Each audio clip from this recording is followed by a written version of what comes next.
নমস্কার বন্ধুরা, শিবাঙ্গিস cooking and লাইফস্টাইলে সকলকে স্বাগত জানিয়ে আজকে আমি আমার রেসিপিটা শুরু করব। আজকে আমি করব একদম সিম্পল একটা রেসিপি, কিন্তু খুবই ইউনিক। শীতকালের কিছু সবজি দিয়ে আজকে রেসিপিটা আমি বানাবো। ভিডিওটা পুরো শেষ পর্যন্ত দেখার অনুরোধ রইল।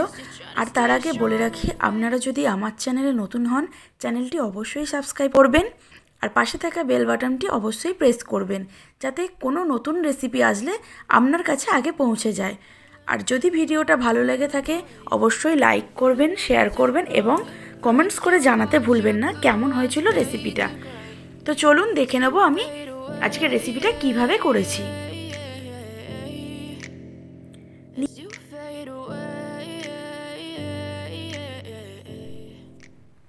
নিয়ে নিয়েছি এখানে একটা ছোট সাইজের ফুলকপি, 100 গ্রাম শিম, একটা ছোট সাইজের বেগুন, আর নিয়েছি একটা গাজর ছোট্ট সাইজের একদম, আর নিয়েছি একটা মিডিয়াম সাইজের আলু আর একটা মিডিয়াম সাইজের মূলো। শীতকালে ঘরে অনেক রকম সবজি থাকে, আপনারা যে কোনো সবজি অ্যাড করতে পারেন। এখানে কড়াই বসিয়ে দিয়ে দিলাম 1 চামচ সর্ষের তেল আর দিয়েছি 5 ফোড়ন, হাফ টিস্পুন। এখন বেগুনটা আমি একটু ভেজে নেবো ভালো করে নুন হলুদ দিয়ে। দিয়ে দিয়েছি লবণ স্বাদ মতো আর একটু হলুদ। হালকা নেড়ে চেড়ে ভেজে নেবো।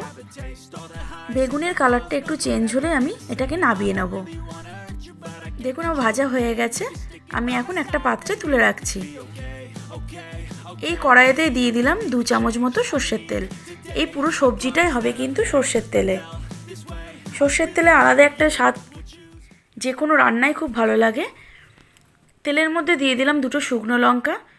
2 সেকেন্ড নাড়াচাড়া করে একটা সুন্দর সেন্ট বেরোবে, তার মধ্যে অ্যাড করে দিয়েছি একটা কেটে রাখা আলু আর মূলো। যেহেতু মূলো আর আলুটা একটু সেদ্ধ হতে দেরি হয়, তার জন্য আমি একটু আগে দিয়ে দিয়েছি। এখন দিয়ে দিলাম ফুলকপিটা আর গাজরটা। অ্যাড করছি 3টে কাঁচা লঙ্কা। ফুলকপি, আলু, মূলো, গাজরটা একটু ভেজে নিয়ে অ্যাড করে দিলাম শিমটা। যেগুলো আগে একটু ভাজতে লাগবে সেগুলো আমি পরস্পর অ্যাড করেছি সেইভাবে। তো হালকা নাড়াচাড়া করে নিয়েছি। এবার দিয়ে দিলাম লবণ। এখন দিচ্ছি হলুদ গুঁড়ো, হাফ টেবিল স্পুন দিয়ে হালকা হাতে নাড়াচাড়া করে নিতে হবে। বেশি ভাজলে কিন্তু স্বাদ নষ্ট হয়ে যাবে। তো এখন অ্যাড করছি আমি জিরে গুঁড়ো।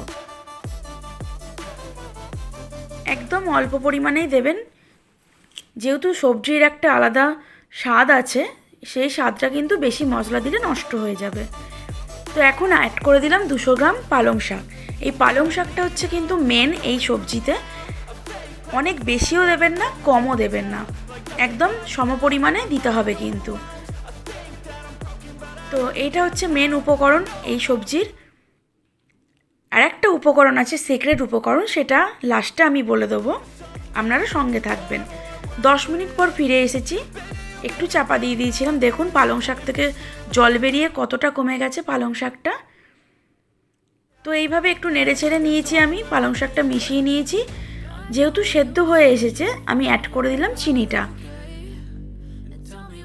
চিনিটা অ্যাড করে আমি বেগুনটা দিয়ে হালকা হাতে নেড়ে চেড়ে আমি আর একটু ঢেকে দেবো। ভিডিওটা ভালো লাগলে কিন্তু অবশ্যই আপনারা কমেন্টস করবেন। ফিরে আসছি 10 মিনিট পর, দেখুন কতটা জল বেরিয়েছে। শীতকালের সবজি, টাটকা সবজি, আশা করছি জল দিতে লাগবে না। আমার কিন্তু এই সবজির জলেই পুরো সবজিটা হয়ে গেছে। আর যদি কারোর ফ্রিজে থাকে সবজি, তাহলে হয়তো অবশ্যই একটু জল দিতে লাগবে, তা না হলে সেদ্ধ হবে না। শীতকাল থাকতে থাকতে আপনারা অবশ্যই একবার বাড়িতে এটা ট্রাই করবেন। এখন দিয়ে দিলাম আদা বাটাটা। এটা হচ্ছে মেন উপকরণটা, যার জন্য স্বাদটা কিন্তু পুরো চেঞ্জ করে দেবে। আপনারা অবশ্যই এইভাবে একবার ট্রাই করবেন বাড়িতে আর আমাকে কমেন্টস বক্সে জানাবেন। আর দিয়ে দিলাম একটু ধনেপাতা, এটা অপশনাল, আপনাদের না থাকলে না দেবেন। তো আমার ছিল, আমি দিয়ে দিয়েছি। এখন একটু মিশিয়ে নিয়ে আমি নামিয়ে নেব।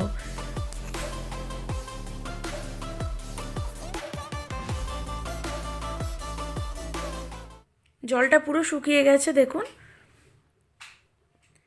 সবজিগুলো কিন্তু গলেও যায়নি, আবার শক্তও নেই। সবজিগুলো খুব সুন্দর সেদ্ধ হয়েছে, কালারটাও খুব সুন্দর হয়েছে।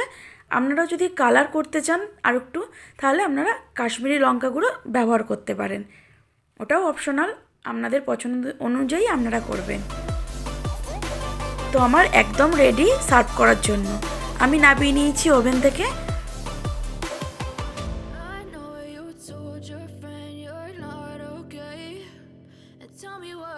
তো গরম গরম পরিবেশন করবেন, গরম ভাতের সাথে খুবই ভালো লাগে।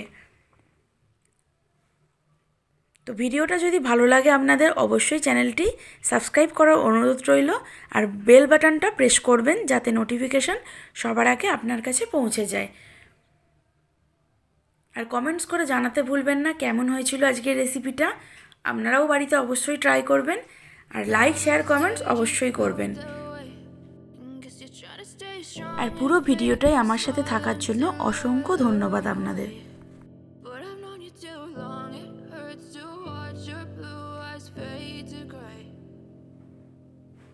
তো চলুন আবার দেখা হবে অন্য কোনো দিন অন্য কোনো রেসিপি নিয়ে। ততক্ষণ খুব ভালো থাকবেন, সুস্থ থাকবেন এবং সবাইকে ভালো রাখবেন।